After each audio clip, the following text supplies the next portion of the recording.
Okay, on this video, we're going to do two basic upgrades for your red Ryder. And of course, we're going to start with the big one, putting on a metal handle. Now, this actually does add a little bit of weight, and some theorize that can help, even on the baby recoil of a red Ryder, help with accuracy. But obviously, it's a nice touch. You have, like the 25, you have all this wood and metal, but except for that plastic. And let's go ahead and take care of that. So we'll start with the big one. What everybody wants, I think everybody wants at least, metal. And it adds you can really feel that in your hand. So let's go ahead and start, and it is going to be a different protocol. You may think, watching this, that, oh, well, what's the big deal? Let's just change it out. No, because it's going to metal now, and that's something we need to cover. Is that when you go to metal, that totally changes everything, because we need to make sure that we're going to lube that, because it's metal on metal now, and something people don't think about. So let's go ahead and lose that plastic lever. Let's go ahead and take that out of there. So it's identical, just so you know. These things are identical. So just so you don't think you're going to get different size or something, you can look at this and see they overlap perfectly. So that's important that you see that, just so you know. So there are stuff you can get from third parties out there, but many times they don't fit right, or they hit your hand and things like that. But all right, so let's talk about this. Okay, so this is metal on metal now, because you have metal obviously here in your receiver area, the body of the gun is another way to say it. But you have a catch point here, which catches on your plunger. And we'll get into another video of the modern engineering of the red Ryder. But there's a catch point here. There's contact right here. There's obviously, this screw is a pivot point, metal on metal. So we want to actually lube that screw. So again, we're going to lube it here, and the catch point right here where it latches onto your gun. Stuff you didn't have to worry about. We're going to go ahead and go with our 30 weight, and go with our old standby, nice thick oil. And let's go ahead and go with that, and get the main upgrade done here. So again, we're just going to put some of that on there. It doesn't have to be drowning in it. It's a good idea, though, to get that oil on there and on your catch points where it connects to your gun. And again, nothing too heavy. I'm just using my fingers mostly. And then we're going to put it on the screw on here when we put it back together. Okay, so now let's go ahead and get this thing back together with the new handle in it. I'm really excited that Daisy started offering that again. I think that's really cool. And I think everybody else who is willing to spend all of $1.50, because that's all it costs from Daisy. So we just have to get it in position.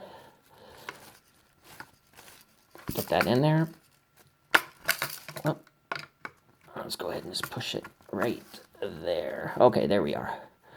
Okay, bear with me here. Okay, so we took out the nut first when we take it apart, but now we're going to go ahead and put the screw in first when we're putting it together.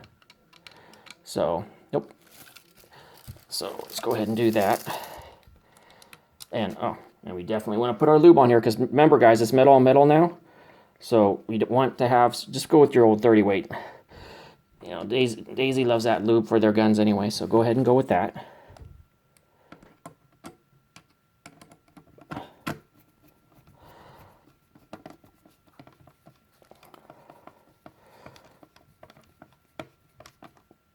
Okay, make sure it's firm. I love this tool because it has a full length handle to hold on to, which I really like, because a lot of the kit tools have kind of wimpy little handles. So that's good. Okay, so then we go back to our nut driver, get that started on there. There we go. And then this will tighten it up.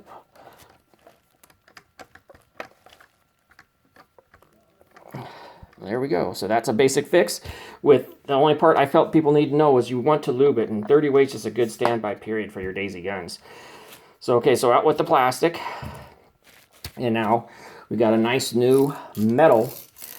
Oh, it does add nice weight to the gun. A nice new metal lever on there, and I really like the way that looks. I love the way it feels. So I can't wait to shoot that with that.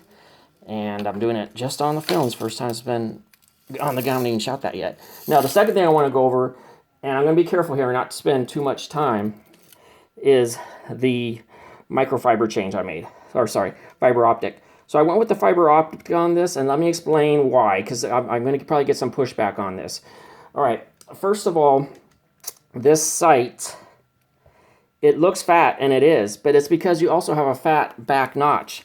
What people don't understand, they don't know, and I didn't know until I really studied it, is that this rear sight is identical to a Daisy Grizzly, which is a great gun, a fantastic BB gun. It's been around for 40 years. And the sighting system back here is identical. It is the same thing as on your Grizzly that's on here. So your Red Ryder has the same one. But when I got this gun, it came with this front sight where, yeah, you think the blade being skinny is good, but not if you have a fat notch. So you say, oh, that's good, that's a small blade. No, not when you have a fat notch. Because when you have a fat notch, or that is wide, it's wide right here, what you end up having happening, you have huge gaps. Here, okay, huge gaps on each side where it's just not tight in the sight picture, meaning the blade's too thin. With the fiber optic, which gives me huge advantages in dark conditions, like shooting out of a lit room into the dark, which I did with my Grizzly with good success, is the fiber optic, also during the day when it catches light, lights up like a laser on your target. It is a fatter sight. It is. It's a fatter sight, and it's perfect for that notch. So now I have basically the sights of a Grizzly on my Red Ryder, and I really like that. So anyway, so that's just a quick video there. I'm really excited to get that metal on there, and I've been shooting around already with that fiber optic with great success. It fills the sight picture. The sights are much tighter, and I'm having great success. I'm really excited where this goes.